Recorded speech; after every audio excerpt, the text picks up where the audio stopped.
Oh, hey, most agency owners are one bad month away from collapse. And it's not because they can't sell, it's not because they can't recruit consistently, but it's because they're working 70-hour weeks, they're writing most of the cases themselves, and every time that they bring someone on, they either get ghosted or that agent just doesn't produce. So it's not that these agency owners have a talent problem, it's that they have system problems. And my client, Tom, for the sake of an NDA, was trapped in this exact cycle. 4 agents burning out, couldn't scale, and then he built a system that changed everything. And 90 days later, 12 agents, 35-hour work weeks, on track for $500,000 in commissions this year. Same person, same market, different system. Today I'm showing you the complete recruit to revenue system, the 3 pillars every agency needs, and the mistake keeping you stuck in hero mode, in the exact roadmap my client Tom followed to go from trapped to thriving. If you stay to the end, I'm giving you the entire 1-page visual of this entire system you can download for free and start using today. So let's dive in, my friend. Let's fix your recruiting problem once and for all. And for those of you new to the channel, my name is Mason Vandemeter. I work with life insurance agency owners to build teams that produce without chasing, motivating, or carrying grown adults. So if you want consistent production, predictable profit, and an agency that scales without burning you out or taking all of your time, keep watching, because in the next 15 minutes, you're getting the keys to the castle. My friend, you're getting the complete roadmap, the 3 pillars every agency needs, the mistakes keeping you stuck in hero mode, and the transformation waiting on the other side of that. Plus, I'm giving you a really badass visual roadmap you can download and start using today. So I have a question for you. Let me ask you this. Have you ever felt like you're doing everything right, but your team still won't grow? You see, there's 3 sides to this, and each one is non-negotiable. And here's what most people don't understand about this framework. Let me show you what I mean. So if our goal is to recruit rock stars that actually do something, we have 3 pillars that make up this triangle. First is pillar number 1, the revenue-ready recruits.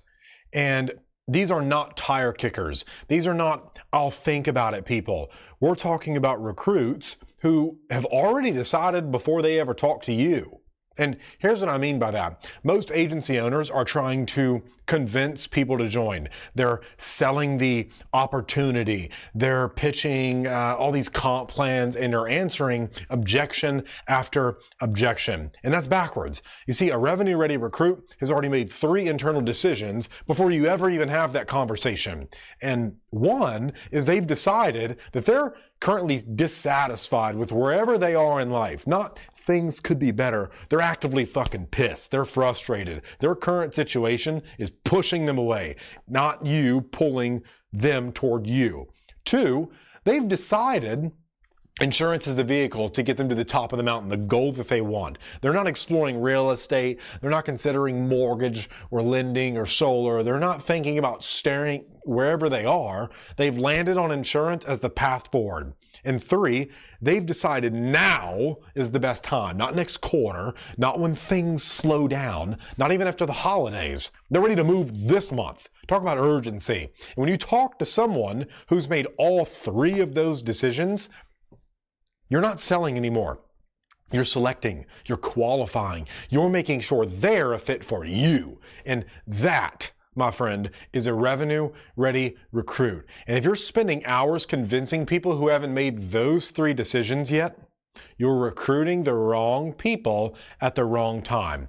Next is a packed pipeline of prospects. So we don't want to be recruiting in the dark over here on the left. So no more crossing your fingers hoping someone shows up. You need consistent volume, a system that feeds you qualified conversations for recruiting every single week, just like you on the sales side with leads. So here's the math that breaks most agencies in that position. Let's say you need to hire 1 producer per month to hit your growth goals. Just 1. To hire 1 producer, you probably need to make offers to 2 to 3 people, because not everyone will want to say yes. Not everyone is crazy enough to want to sell insurance. So to make 2 to 3 offers, you need to have a couple deep conversations with maybe 5 to 10 qualified candidates, because not everyone who seems good on paper is actually hell yes material. So to get 5 qualified conversations, you need about 15 to 20 people in your pipeline at various stages. And some are just now becoming aware of you. Some are just now warming up. Some are ready to talk to you this week. So if you want to hire one producer per month consistently, not sometimes, not when you get lucky, but every single month, you need 15 to 20 people moving through your pipeline at all times. And most agency owners, they have 2, maybe 3 if it's a good month. Then they wonder why recruiting feels like a roller coaster, or they're running a sweatshop on Epstein's Island where there's 1 million people in their agency still not doing shit. So a packed pipeline means you know exactly how many people are at what stage. You know who you're talking to this week. You know who you're nurturing for the next month. You know who just entered your world, and you know who needs to see more content before they're ready to hand over their trust to you to sell underneath you. So here's the key. This isn't about posting on social media and hoping. This isn't about staying visible. This is about a trackable system where you can look at your pipeline and spreadsheet and say, you know, Mason, I've got 17 conversations scheduled the next 2 weeks, and based on my close rate, 2 to 3 of those will become solid agents. You see, that is a packed pipeline. And without it, you're guessing, you're hoping, you're stressed every single month, wondering if anybody's going to show up or if you are going to have to do all the work again this month. So pillar number 3 is hell yes hires. We want recruits who stay, perform, and protect your culture. Not maybe they'll work out, not they seem fine or I hope for them. Hell yes or hell no, period. And here's what most people miss about this pillar. Your team is either getting stronger or weaker with every single hire you make. There is no neutral. There's no, let's just give them a shot and see what happens. They're already dead, okay? Fish in a barrel. Every person you bring in either raises the standard or lowers it. You can go negative. They either make you top performers want to stay, or they make your top performers start looking around. Maybe they're looking to join a different team after having associated with those people. A hell yes hire is someone who checks every box. Culture fit. They share your values and your beliefs. Do they operate the way you operate? You don't have to manage their energy or their attitude or handhold them to do the most basic of things like wipe their ass. They show up the way you'd show up. So next is skill fit. They have to actually be able to do the job. Not we'll train them to do everything. Not they'll figure it out. They have the baseline competency or the capacity to get there fast. Next is commitment. They're all in. They're not testing the waters 1 foot in, 1 foot out. They're not keeping options open like your ex did. They've burned the boats. They're here to build something. So when you bring in a hell yes hire, something shifts in your energy. The energy is different. The agency, it makes a huge pivot. Your other agents step up. Your culture gets tighter and your standards get higher. And when you bring in a maybe, the opposite happens. Your top performers start doing less because they see you tolerating mediocrity. Your culture gets looser than your ex, and your standards drift. And here's the brutal truth. One bad hire costs you more than you think. It's not just their lack of production. It's the time you spend managing these lazy fuckers and the energy you waste motivating them. The opportunities you miss because you're distracted, and the good people who leave because they don't want to be around the dead weight. They don't want to hang out with these cancerous, disastrous people who can't get their own life in order. I've seen agency owners lose $40K 6 months and their best producers because they said yes to someone who should have been a no. Hell yes or hell no. That is the standard. And so each episode in this series will filling in one side of this triangle, and by the end, you'll have a complete system. And if you're missing even one of these, you're leaving 10K, 20K, 50K, 100K per month on the table. But here's what's worse. I see agencies that have all 3 pieces and they still fail. They fall flat on their face and everyone makes fun of them, calls them a loser. And I'll show you why in a minute. But first, let me show you what's keeping you stuck right now. And real quick, if you want to explore what it looks like to potentially install this into your agency, just message me the word scale on Instagram, and I'll send you over the details. It'll be our code word. I know you watch this video.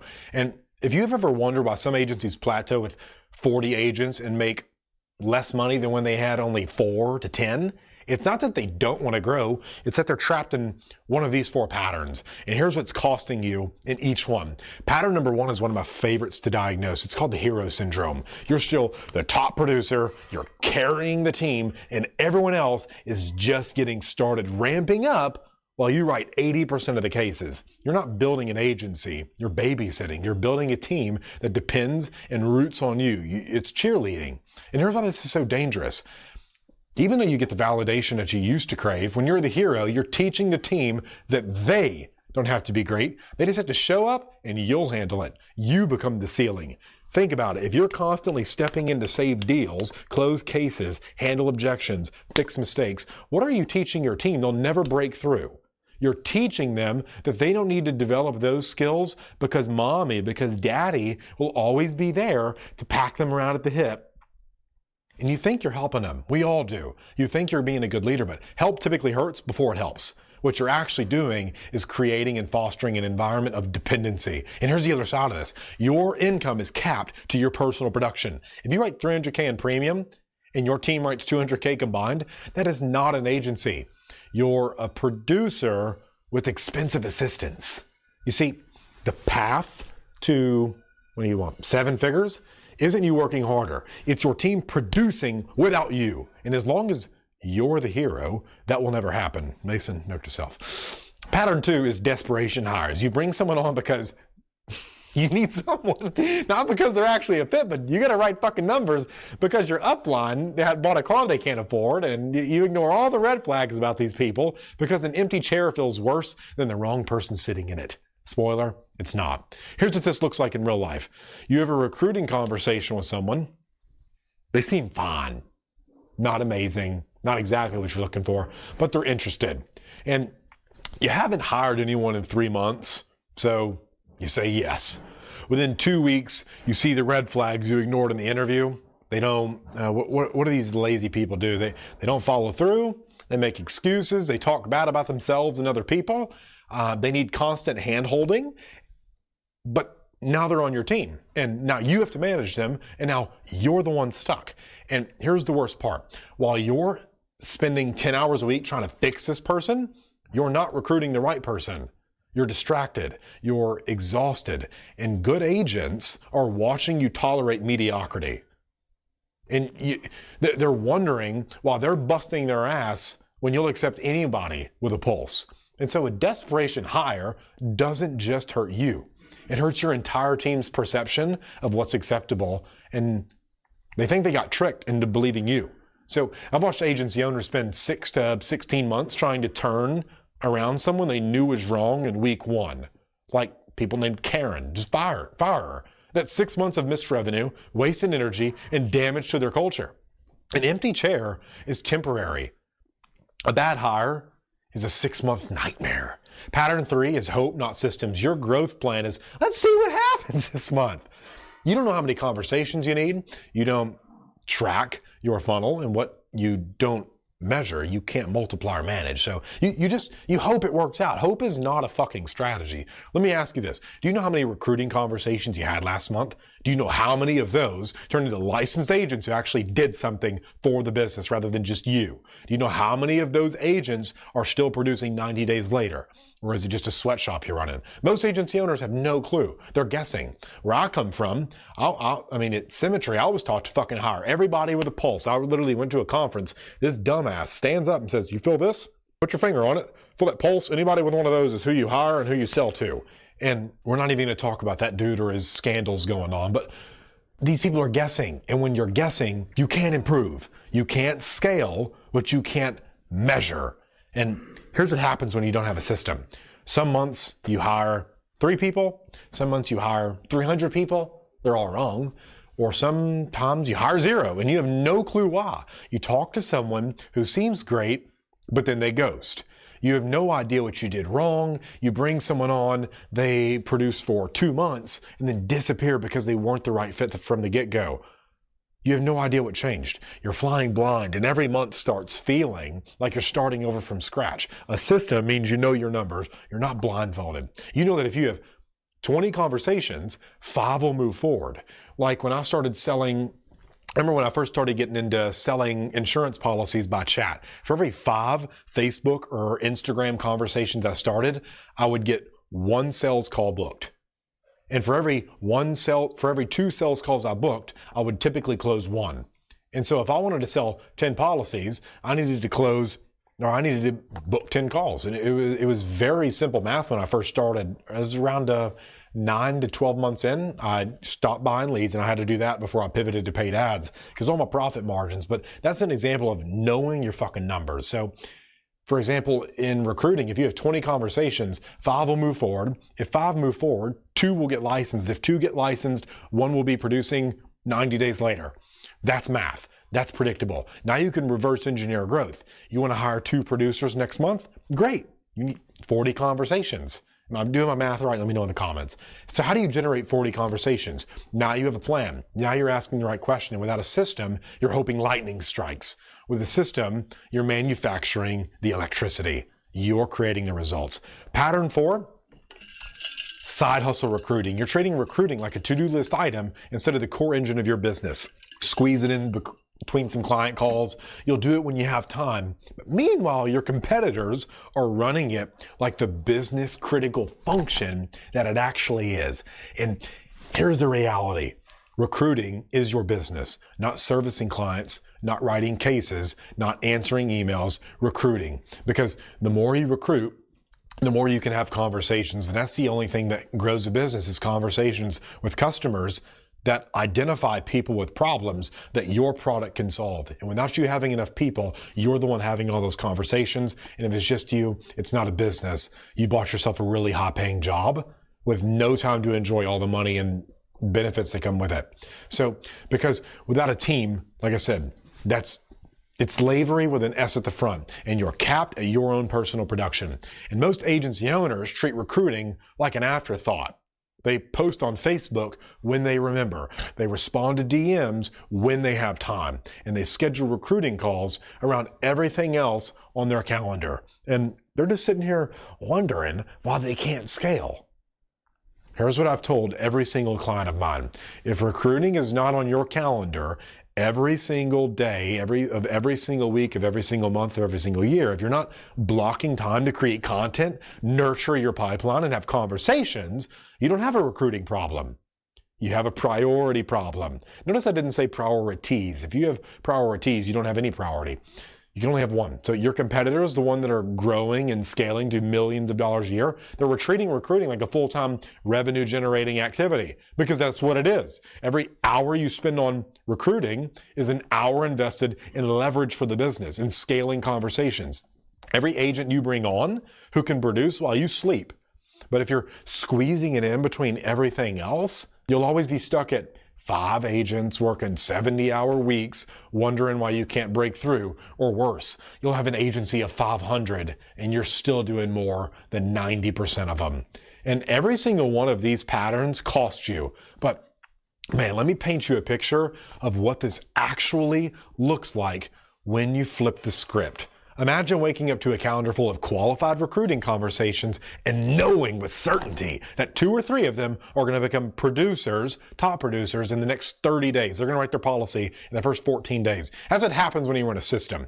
Let me break down what this actually looks like day to day. And why do I say 14? On average, all of my recruiting clients, I've been able to get their new agents to sell their first policy within 14 days.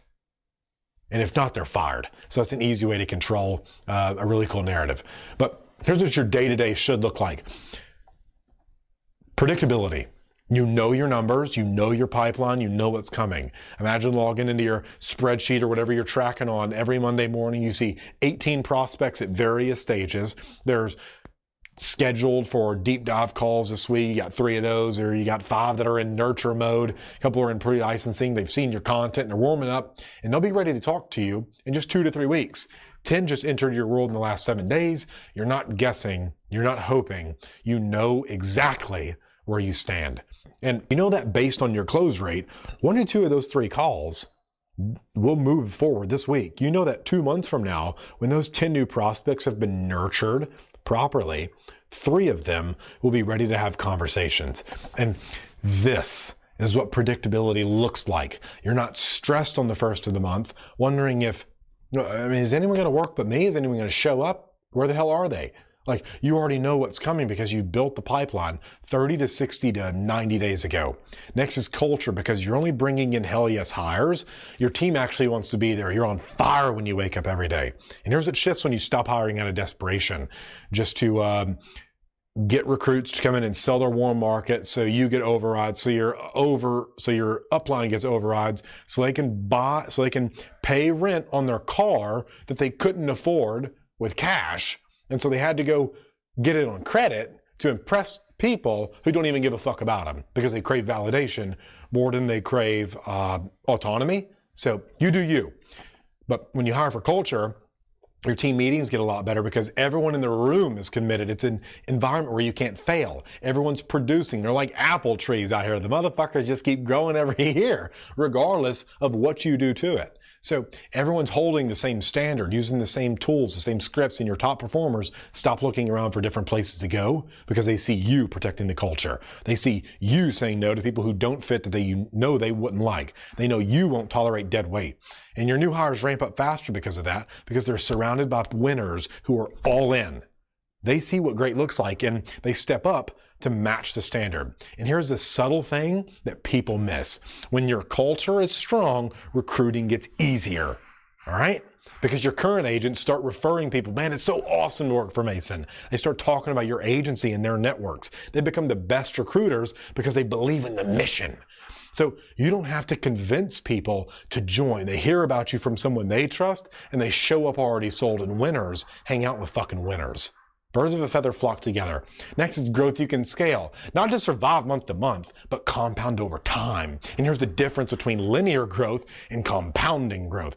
Linear growth is writing $20K a month in premium every month, forever. You're the engine. If you stop, everything else stops. And then compounding growth is when you bringing on 2 agents in month 1. They produce 5,000 in month 3. That's 10,000 you didn't write in month 4. You bring on 2 more. Now you have 4 agents producing. In month 6, your first 2 agents are each doing 10,000. Your next 2 are ramping up to 5K. You're at 30,000 in team production, and it scales quick, but you didn't write a single one of those cases. By month 12, it's catabolic. You're all the way up here.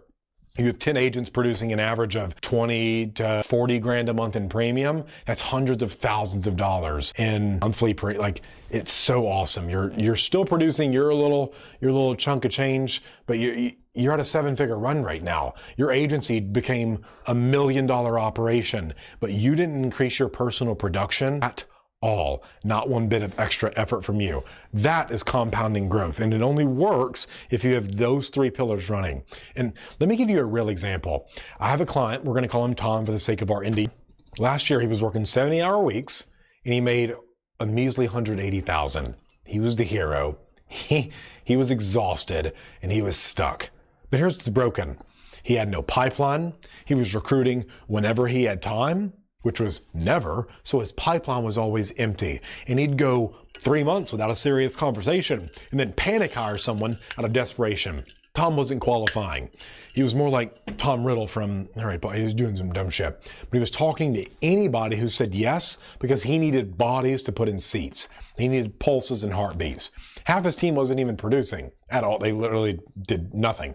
And he was still writing most of the cases himself because he couldn't trust his team to close without him. 90 days after building the system, 12 agents, 35-hour weeks, on track for $500,000. What changed? He built a packed pipeline. He was having 4 to 5 qualified conversations every single week, and he stopped panicking because he knew more conversations were right around the corner. Like, I'm coming. He started using the hell yes hire filter. He said no to 3 people in a row because they weren't the right fit, even though it felt a little weird for him the first time telling another human no. It's okay, I believe in you, you're a big boy, you're a big girl, you can do it. Then he found 2 absolute killers who came in and produced immediately. He implemented the revenue ready recruiting qualifier, and he stopped wasting time on tire kickers. Every conversation he had was with someone who already decided they were ready to win with insurance. So same person, same market, different system. And that is what's possible when you stop guessing and you start running a process. But here's the kicker. Every day that you don't have the system running, you're losing money and momentum that you'll never get back. And I'm going to show you exactly what I mean throughout the rest of this series. Throughout the next couple episodes, or if you're watching the masterclass right now, go ahead and make sure you subscribe, but they're all piled in one.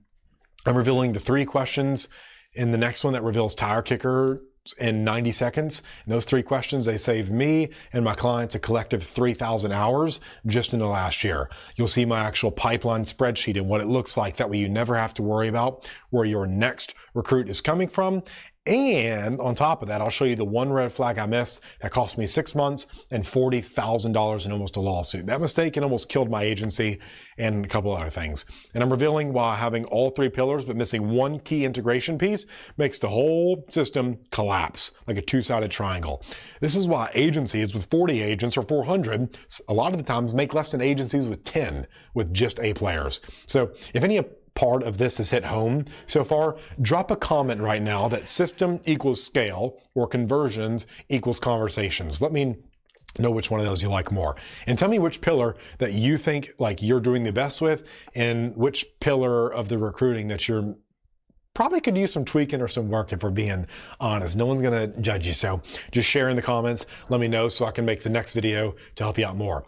Is it revenue ready recruits? Is it packed pipeline or hell yes hires? Which one's your best and which one needs the most work?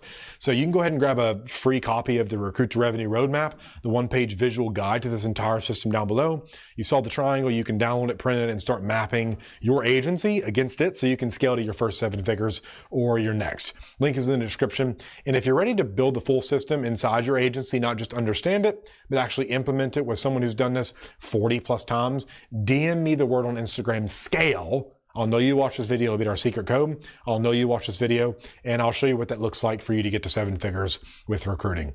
And I've coached over 40 agency owners through this exact system in the last year. I've seen what works, what doesn't, and what costs you months of your life. So when I tell you this next piece matters, I mean this could be the difference between you building something that lasts or you burning out, crying to the IRS because you don't have enough money for them in the next 12 months and you getting arrested and losing everything. Here's what I see all the time.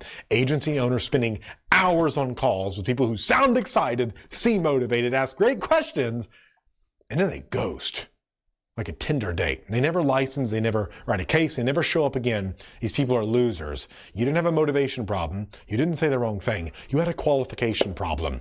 You were talking to tire kickers who were never serious in the first place, like the fucking people who message you on Facebook Marketplace, is this still available? And you couldn't tell the difference. In the next episode, I'm showing you how to identify revenue-ready recruits so you stop wasting time on people who will never commit. Smash subscribe, turn on the notification bell. We're just getting started.